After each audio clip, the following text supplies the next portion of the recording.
Isang magandang araw nating lahat mga kapatid. Ako pala si Jiko Mutok sa 4 na Dragon Ball sa Team Lapdoserns. So andito pala ako ngayon sa Mount Tatao, sakop ng Manukan, Zamboanga del Norte. Huminto pala ako dito kasi meron ako nakita magandang view. Kaya hinintuan ko para ma-share ko lang din sa inyo magandang tanawin dito. So, di bali, itong tinuturo ko na pangalawa, ito yung tinatawag na Mount Tatao.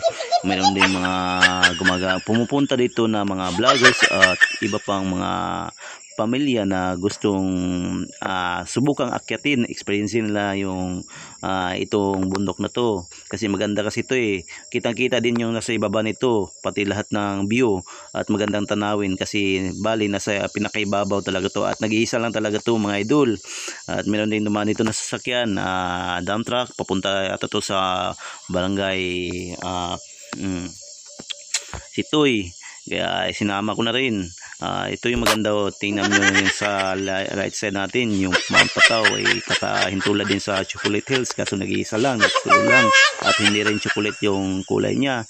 Siguro pag namamatay itong sagbot na to, maging chocolate ito. At ito pangatlo, dito ako sa pinaka interesting talaga na view. Ayan, naglakad-lakad ako dito kasi maganda talaga dito.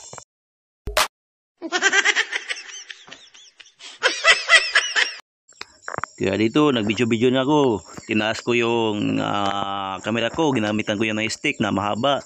Yung sanga ng kahoy, bayabas. Kaya pinutol ko, kinagat ko para maitaas ko. Para makita talaga yung view. Kasi maganda talaga yung view dito. Kaya yun yung gusto ko lang i-share sa inyo. Kaya nag-record ako sa cellphone ko. Naglakad-lakad para yun, tuyok-tuyok talaga ako. Para makita ko talaga yung overlooking kung gaano kaganda at gaano ako kagwapo pag dumating ako dito sa tuktok na may init na wala ito naman katuhaw-uhaw na ako. Kaya dito ako si Jupil Candado at nababalita sa 24 Hours Team Lapdoserns. Ito, balik sa iyo Mr. M, Saysay Vlogs, Bahutog TV.